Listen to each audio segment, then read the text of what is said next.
स्वराचं आज रिझल्ट आहे. तिने किती दिवे पंत्या मेणबत्त्या लावल्या ना ते आपल्याला समजणार आहे. आज पंत्या लावल्या की दिवे लावले की बम लावले कंदील लावले काय काय लावले ना ती बोलत आहे. मम्मी तू माझा रिझल्ट लावून अक्षरशः बेशुद्ध हवाए जुल्फों में तेरी गुम हो जाए. स्वागत आहे तुमचं माझ्या चॅनलवर ज्याचं नाव आहे मोहिनी हजारे. कसे आहे तुम्ही? होप्स तुम्ही मस्त आणि मजेत असणार आहे. या पडद्याची मला लिंक मागितली होती तर ह्या पडदे मी टॅग करणार आहे. टॅग प्रोडक्टमध्ये तुम्ही क्लिक करून खरेदी करू शकता. तर मुलं उठलेली आहे, सर्व क्लिनिंग आटोपलेली आहे, भांडी वगैरे झालेली आहे आणि स्वराची आंघोळ बाकी आहे. कारण आपले स्वामी बघा कशी दिसत आहेत, छान दिसत आहेत ना.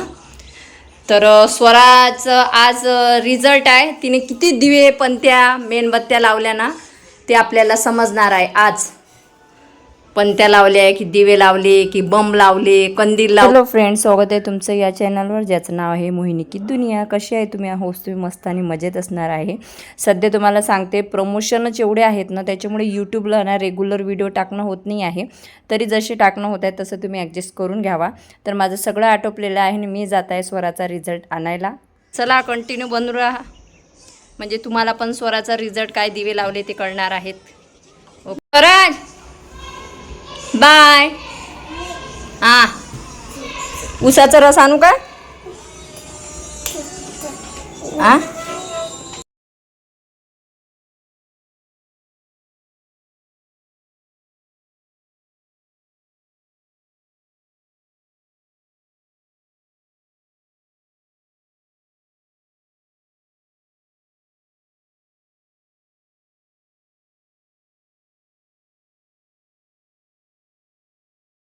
तर हा व्हिडिओ 1 मेचा आहे. ज्या दिवशी 1 मे होतं त्या दिवशी स्वराचा रिझल्ट लागणार होता. तर मी सगळं आवडून ना स्वराला घेऊन तिच्या स्कूलला गेली होती आणि रिझल्ट बघून मी सुद्धा शॉक बसली होती. कारण तिचा रिझल्ट खरंच खूप छान लागला होता. म्हणजे 91% तिला मार्क्स होते आणि सगळ्या विषयात ती आउट ऑफ होती. आणि त्यानंतरच रिझल्ट वगैरे घेऊन आम्ही घरी आलो आणि येताना स्वरासाठी मस्तपैकी उसाचा रस आणला आणि मी सुद्धा घेतला होता. त्याच्यानंतर स्वयंपाक करायचा होता म्हणून स्वराची मदत केली. तिला म्हटलं पटापटा मला कांदा वगैरे भाज्या वगैरे चिरून दे. तिने भाज्या चिरेपर्यंत मी कणिक लावली आणि डाळ भात आणि चपात्या वगैरे टाकून घेतल्यानंतर भाजी केली. भाजी केल्यानंतर आम्ही जेवण केलं आणि जेवण केल्यानंतर दुपारनंतर माझं प्रमोशन व्हिडिओ स्टार्ट होत असतात. तर आज मला प्रमोशनला ही खूप छान असं क्रॉप टॉप आलं होतं व्हाईट कलरचं. 220 की 30चा आहे बहुतेक. आणि हा कॉटनचा स्कर्ट बघा 230 हा 230चा आहे. आणि जो आपण स्कार्फ घेतो तो 150चा आहे आणि पर्स 200ची आहे. म्हणजे 600-700 रुपयात तुमचा एवढा छान ड्रेस बसते. आणि विशेष म्हणजे हा जो स्कर्ट आहे ना याच्यात भरपूर कलर अवेलेबल आहे. आणि तुम्हाला जर पाहिजे असेल तर मी टॅग करणार आहे, व्हिडिओच्या खाली तुम्हाला दिसणार आहे. हॅलो फ्रेंड्स, तर आत्ता सगळं माझं आवरण झालेलं आहे. तुम्ही बघू शकता शूट झाल्यानंतर सगळं हे आवरून ठेवावं लागते. कारण स्वरा आणि स्वराज एवढं गोंधळ घालून देतात ना काही सुधरत नाही.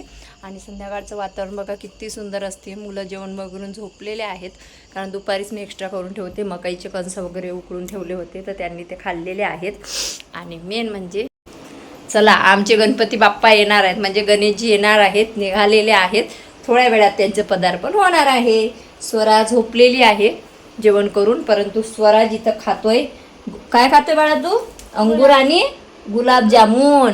आणि मी आता गणेशजीसाठी चपात्या करते आणि दाल फ्राय करते आणि भाजी सकाळचीच आहे. ते बोलले की आता काही जास्त करू नको, थोड्याशा चपात्या टाकतात. चला कितीतरी दिवसाने नवरा येणार आहे बाबा, नाही तर बस मला खूप टेन्शन आलं होतं कामाचं. आणि उद्या मला एका इंटरव्ह्यूला पण जायचं आहे. 2पर्यंतच माझं घरचं आटोपल्यानंतर डायरेक्टली मी 2 वाजतापासून तर संध्याकाळपर्यंत कंटिन्यू शूट करत असते. शूट झाला की एडिटिंग करणे, पोस्ट करणे, शूट झाला की एडिटिंग करणे, पोस्ट करणे. कारण त्यांचा क्रायटेरियाच तसा आहे की दिवसातून त्यांचे 8 ते 9 व्हिडिओ टाकावं लागतं. त्याच्यामुळे तयारी केली की लगेच व्हिडिओ शूट करते आणि लगेच त्या एडिटिंग करून टाकून देते. तर संध्याकाळ आणि पसारा पूर्ण घरात माझा तसाच पडलेला असते. एक वेळा शूट झाला की मग कोणी आवरत बसत नाही, कारण पार्सलच एवढे असतात आणि पार्सल उघडे करून ठेवावे लागतात. त्याच्यानंतर मग दुपारी संध्याकाळ झाली तर मी थोडा ब्रेक घेत असते. संध्याकाळचा दिवा वगैरे लावणे, त्याच्यानंतर मुलांना चहा बिस्किट देणे, मी पण घेऊन घेते. नंतर मी एडिटिंग करते संध्याकाळची. समजा जेवढे दिवसभराचा शूट करते तेव्हाच मी एडिटिंग करत असते आणि तेव्हाच मी ब्लॉगिंग पण एडिट करून घेते. आणि नाही झाला तर मग सकाळी करते. त्याच्यामुळेच माझे रेग्युलर समजा इथं यूट्यूबला ब्लॉग नाही आहेत, पण मला फरक पडत नाही, कारण माझी अर्निंग हे सगळं आता इन्स्टावर आहे. तर त्याच्यानंतर संध्याकाळ झाली होती आणि मुलांची आणि माझं म्हणजे मुलांचं जेवण झालं होतं, फक्त माझं जेवण बाकी होतं. मी एडिटिंग करत बसली होती. तर मग यांनी डायरेक्ट फोटो टाकला निघाले म्हणून, आणि 11:30 ते 12 वाजलेच होते. मग हे येणार होते म्हणून म्हटलं चला स्वयंपाक करून घ्या अजून थोड्याशा चपात्या भाजी टाकून दिले, कारण माझं पण जेवण बाकी होतं. आणि वाट बघत बसली. वाट बघता बघता ते आले 12:30ला. स्वरा तर आधीच झोपली होती, त्याच्यामुळे तिला माहिती नव्हतं की हे येणार आहेत म्हणून. तर स्वराना मी झोपेपर्यंत जागरणच करत असतो, त्याच्यामुळे स्वरा जागरण करत होता. चपात्या टाकेपर्यंत तो जागरण करत होता आणि नंतर यांना यायला 12:30 वाजले होते. तोपर्यंत मग स्वराज आणि मी इथं कॉटवर आम्ही बसलेलो होतो, तर तो माझ्या मांडीवरच झोपून गेला. आणि त्याच्यानंतर हे साहेब आले म्हणजे 12:30पर्यंत, आणि मी इथं स्वराजला घेऊन बसलेलीच होती. मग ते आल्याबरोबर सांगत होते ते की माझ्या ईदचा कूलर त्यांनी नेला, तर त्यांचा रूमवरचा त्यांनी आणलेला होता, पण तो पण आणता त्यांनी ना त्यांची पिन तोडून टाकलेली आहे. तर ते बोलत होते दुरुस्ती वगैरे करून आणतो. तर त्याच्यानंतर मी स्वराजला सगळ्यात अगोदर म्हणजे इथं झोपलेला होता, तर त्यांनी आतमध्ये रूममध्ये नेऊन टाकलं, कारण तो इथंच माझ्या मांडीवर झोपलेला होता. आता अजून आमचं जेवण पण बाकी होतं आणि आता मुलांसाठी म्हणजे ते सरप्राईज आहे. सकाळी उठल्यानंतर पप्पाला बघतील, तर त्याच्यानंतर आमचं जेवण बाकी होतं. तर साधारणतः आम्ही जेवायला बसलो 12:30 वाजता. तर जेवता आम्हाला 1 वाजला. 1 वाजला. 1 बघा तिकडं दिसत असणार आहे तुम्हाला. 1 वाजता आले ते तोंड दाखवायले लेकरं झोपल्यावर.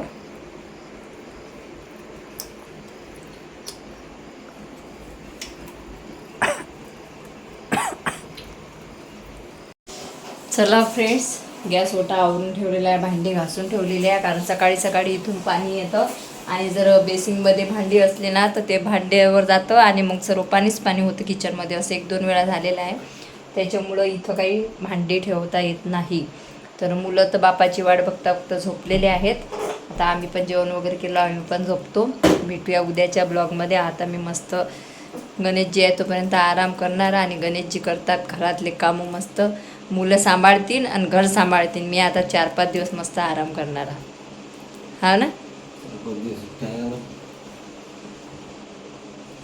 3-4 दिवस थांबाच लागेल. मी लय थकलेली आहो सध्या. महिना झाला एकटीच ना सगळं सांभाळून आली.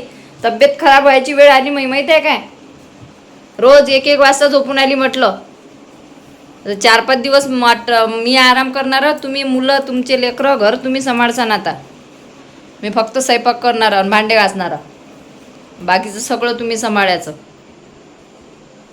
बरोबर आहे की नाही फ्रेंड्स. तर चला, गुड नाईट सर्वांना.